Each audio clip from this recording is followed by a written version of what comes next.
When director Nia DaCosta set out to reinvent one of the most controversial women in literary history, she didn't just plan another adaptation, she planned a revolution.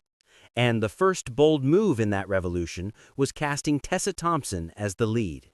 It was a decision that caught everyone's attention, not just because of who Tessa is, but because of what that choice represents. For more than a century, Hedda Gabler has been known as a story about repression, jealousy, and power. A classic that painted the portrait of a woman trapped by her own ambition and her environment. But DaCosta wasn't interested in repeating the same story in a new costume. She wanted to dissect it, rebuild it, and breathe modern life into Hedda's turmoil. She saw something universal in Hedda's struggle, the desire to control her world when the world refuses to let her. And by placing Tessa Thompson in that role, DaCosta added an entirely new layer of meaning. The story centers on Hedda, a newlywed whose dream of a luxurious, comfortable life quickly unravels.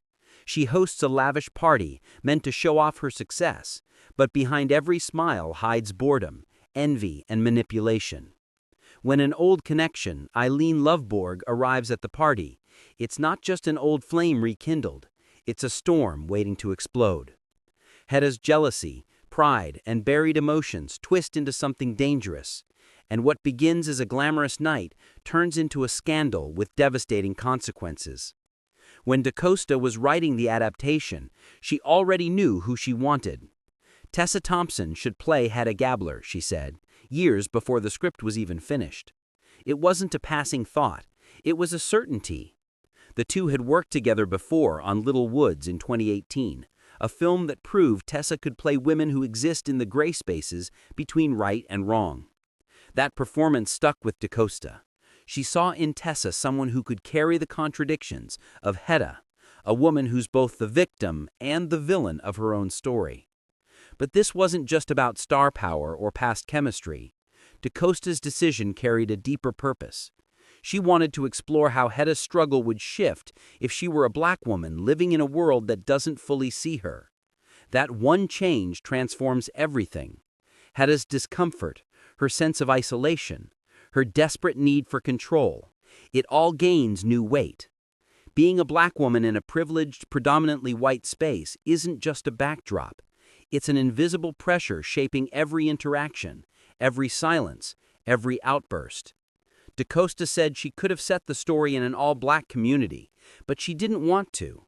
She wanted to lean into the tension of Hedda's isolation, the feeling of being both admired and misunderstood. It's a quiet but powerful statement. Representation here isn't about checking boxes. It's about exploring truth. DaCosta wanted to show black women in all their complexity, to see them as layered, flawed, magnetic, and unpredictable.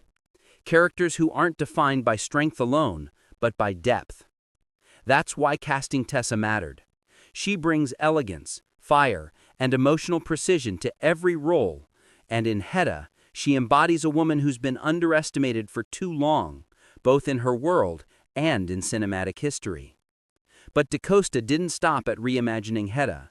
She went even further, changing one of the story's most pivotal relationships. In the original play, the rival character was a man named Eilert Lovborg. In DaCosta's version, that rival becomes Eileen, played by Nina Haas. It's a small adjustment on paper, but on screen it changes everything. The dynamic between Hedda and Eileen is no longer just intellectual rivalry, it's emotional, even romantic. Their reunion at the party simmers with tension and unspoken history. The chemistry, the power struggle, and the vulnerability all feel sharper, more dangerous, and more human. Nina Haas herself described the gender swap as liberating. For her, it opened up a new way to interpret the character's fears, longings, and challenges. She said that every obstacle felt different now, more visceral, more immediate. It gave her the freedom to explore the role without being confined to tradition. And she loved that no one had done it before. It gave her the chance to build something new from the ground up. One of the most striking changes in DaCosta's adaptation is the way she stages the infamous party.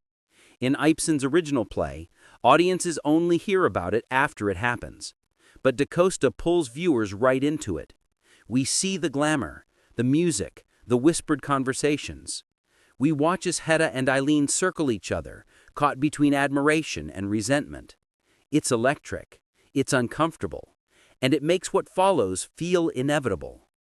The party becomes a stage for everything Hedda's been holding in. Her jealousy, her bitterness, her longing for control. Every glance and every word feels like a spark waiting to ignite something bigger. At its core, Hedda isn't just a story about marriage or status. It's about power, identity, and the hunger to be seen. DaCosta's version strips away the polite surface and exposes the raw emotions underneath.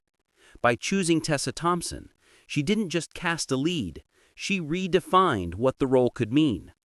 A black woman stepping into a character historically written as white changes the story's DNA, not through dialogue, but through presence. It challenges audiences to see Hedda's pain through a new lens, one shaped by both gender and race. DaCosta has said she's fascinated by showing black women in spaces where they haven't traditionally been placed, not as symbols, but as full, complicated humans. That fascination is what drives this adaptation. It's not about rewriting history, it's about expanding it. Tessa's Hedda isn't an imitation of Ibsen's creation, she's a reinvention. A woman whose silence speaks volumes, whose every decision feels both defiant and desperate. What makes this collaboration so compelling is the trust between DaCosta and Thompson. They've built a creative partnership that thrives on risk. DaCosta writes women who are flawed but captivating, and Tessa brings them to life with subtle intensity. Together, they create characters who refuse to be simplified. Hedda becomes more than a bored newlywed. She becomes a mirror reflecting the contradictions of power, privilege, and desire. And while Tessa commands the screen, the supporting cast adds even more complexity.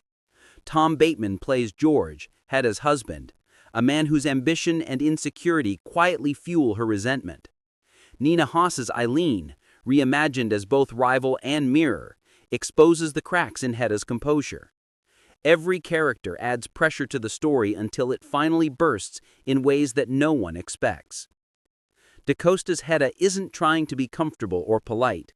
It's meant to provoke. It asks questions about race, gender, and control without handing the audience easy answers. It turns a 19th century drama into a modern psychological thriller that feels both familiar and new. Every choice, from the casting to the dialogue to the visual tone, is deliberate. It's an exploration of how far someone will go to shape their own destiny, even when the world insists on shaping it for them. There's something haunting about the way DaCosta approaches her stories. Whether it's in Little Woods, Candyman, or now Hedda, she gravitates toward women standing at the edge of survival. Characters who look calm on the surface, but are fighting quiet wars inside. In Hedda, that quiet war takes center stage. It's not just about what Hedda says, it's about what she hides. And Tessa Thompson knows exactly how to play that kind of silence. Her performance promises to be sharp, unpredictable, and deeply human. This film also marks an important step for both of them as artists.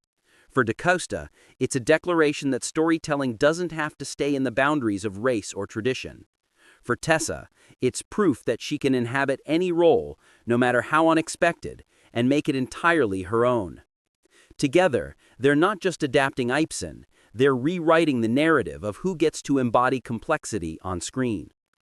By the time the credits roll, Hedda will have done more than retell an old story. It will have reframed it for a new generation, a generation that craves authenticity, nuance, and bold storytelling. DaCosta and Tessa are proving that classics don't have to stay frozen in time. They can evolve, challenge, and speak to what's happening right now. And maybe that's the real magic of this adaptation. It doesn't try to erase the past. It builds on it. It honors the chaos and contradictions of Ibsen's vision, while fearlessly carving out space for new voices. Hedda isn't just a woman from another era anymore. She's every person who's ever felt trapped by expectations, judged by appearances, or silenced by circumstance. So when audiences finally see Tessa Thompson step into that role, it won't just be another performance. It'll be a statement, a reminder that power, identity, and art are always evolving, and that sometimes the most revolutionary thing a storyteller can do is take a familiar story and dare to see it differently.